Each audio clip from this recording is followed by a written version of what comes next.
Respecto al problema número 17, parece difícil pero es re fácil. Bien, está esa reacción en cadena donde está ese compuesto, ese óxido formado con el uranio, y hay unas reacciones sucesivas por etapas que suceden donde se me forma esa sal hidratada. Bien, o sea, yo tengo que imaginarme que lo que se me forman son 3 moles de esa sal por mol de ese óxido de uranio. Saco el peso molecular del óxido, saco el peso molecular de la sal, bien, y lo que yo digo es, tengo que hacer una apertura de ese 35%, entonces 35 gramos de ese óxido van a estar en 100 gramos de carnotita que se llama el mineral. Bien, en el peso molecular de ese óxido, ¿en cuántos gramos de mineral se encontrarían? Bien, entonces significa que a partir de esa cantidad de carnotita yo podría obtener 3 moles de la sal hidratada. Como me pide cuántos moles máximos podría obtener a partir de 100 gramos de carnotita, X.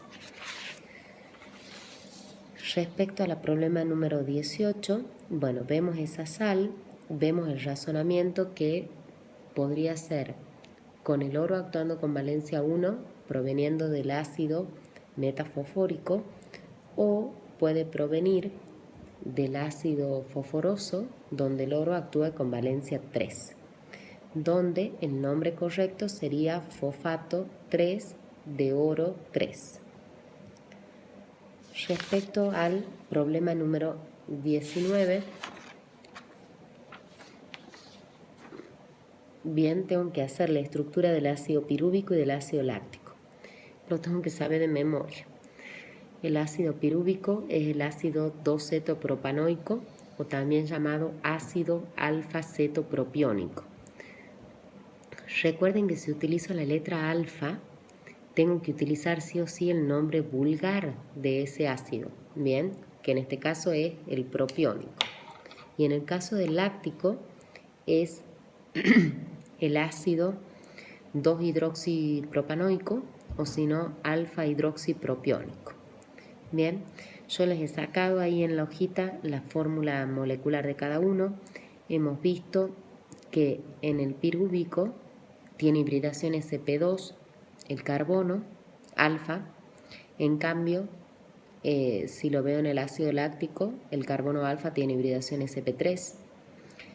En el ácido láctico el carbono alfa es quiral, significa que es una molécula que desvía el plano de la luz polarizada hacia la izquierda y hacia la derecha. En cambio, el ácido pirúvico no, porque no tiene ningún carbono quiral. Bien, entonces esos razonamientos me llevan a responder las preguntas. Con respecto a la pregunta número 20, bien, la pregunta número 20, ¿qué nucleótido no está presente en el ADN? Bueno, ¿qué base no está en el ADN? El uracilo. Por consiguiente, la respuesta C no va a ser, bien, el UMP, uridilato monofosfato. Después vamos al problema número 21, donde hablamos mucho de isomería óptica. Todas las aldosas presentan carbono quiral, absolutamente todas, desde las dihidroxias, desde el gliceraldehído, que es el de 3 átomos de carbono, hasta todas las aldohexosas. Bien, las cetosas presentan, a excepción de la dihidroxiacetona, sí, todas presentan isomería óptica menos esa. Si me hubiera dicho, por ejemplo, todas las cetosas presentan isomería óptica, ahí es falso, porque no me la está nombrando a la dihidroxiacetona. ¿Todos los monosacáridos presentan isomería óptica? No, porque la dihidroxiacetona es un monosacárido. Bien. ¿Todos los diastereoisómeros son epímeros? No, porque ahí les he puesto un ejemplo. Yo tengo unos que son diastereoisómeros, pero no son epímeros. ¿Por qué? Porque difieren en la orientación de dos grupos oxidrilos, o sea, en el carbono 2 y en el carbono 4. Para que sea epímero, tiene que diferir en la disposición, bien, de un solo grupo, o sea, tiene que estar uno a la derecha y el otro hacia la izquierda.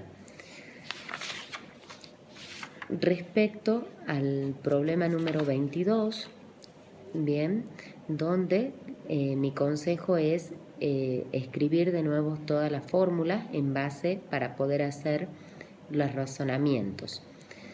A y B son epímeros, sí. ¿A dónde? En el carbono 3. Respecto al punto número B, la dihidroxiacetona no presenta ninguna forma meso, porque para presentar una forma meso, primero tengo que tener carbonos quirales, y esta no tiene. Y tengo que tener 2 átomos de carbonos quirales para poder empezar a hacer el razonamiento. En el caso de D, justo la molécula que me presentan es la forma meso, bien, porque yo me tengo que referir a ese compuesto, o sea, a esa estructura, bien, que justo es la forma meso, donde yo trazo un plano de simetría entre el carbono 2 y el carbono 3 y veo que esos son 2 carbonos quirales iguales, o sea que están unidos a los mismos grupos atómicos. Entonces, y yo les he dicho que ustedes tienen que trazar el plano de simetría, hacer como un sándwich y ver cómo es la imagen especular haciéndose sándwich. Y esa forma meso, por más de que tenga carbono quiral, es ópticamente inactiva. Si yo hubiera puesto el oxidrilo del carbono 2 hacia la derecha y el otro hacia la izquierda, bien, ahí yo ya le hago la imagen especular y sí obtengo un enantiómero que uno va a desviar hacia la derecha y otro va a desviar hacia la izquierda, que va a ser las formas activas de ese compuesto. Pero esa en sí es la meso, o sea que esa no presenta actividad. Y respecto, si son isómeros de función, B y E, sí, estamos en presencia de la glucosa con la fructosa, que tienen la misma fórmula molecular y que son isómeros de función.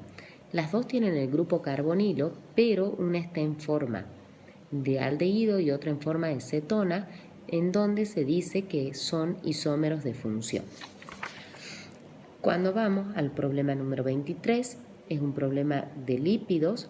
Bien, me está dando la definición de las ceras. Las ceras son ésteres donde se utilizan ácidos grasos de cadena muy larga, que se llaman superiores, arriba de 22 átomos de carbono, con monoles superiores, a partir más o menos de 16 átomos de carbono.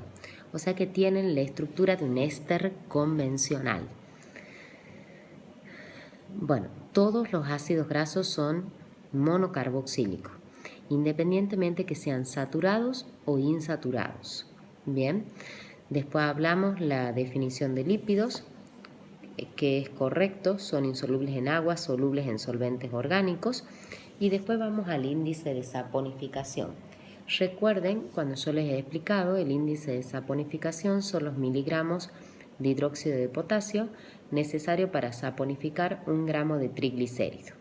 Yo tengo ese triglicérido que está formado por 2 ácidos, 2 de ácido estiárico, 1 de ácido araquídico, o sea 18 y 20 átomos de carbono. Entonces yo lo que les hice, para que repasemos un poquito la reacción química, cuando ese triglicérido, que es una grasa, reacciona con el hidróxido de potasio y me forma el glicerol más los 2 moles del esteariato de potasio y del araquidato de potasio. Recuerden que esas sales son llamadas jabones. Lo que hacemos es una estequiometría. Para eso tengo que sacar bien la fórmula molecular para poder sacar el peso molecular de esa grasa. Entonces yo digo que el peso molecular de ese triglicérido reacciona con ¿cuánto? Con 3 por el peso molecular del hidróxido de potasio. 1 gramo, bien, de ese triglicérido, ¿con cuántos gramos de hidróxido de potasio van a poder reaccionar? Después paso a miligramos y ya se hace y se calcula el índice de saponificación. Con respecto al problema número 24, hablamos de la estructura terciaria. Bueno, claramente puente de oxígeno, nunca lo he dicho. No formaría el espejo de plata en la pregunta número 25, la acetona. O sea, las cetonas no dan positiva la reacción de Fehling ni la de Tollens.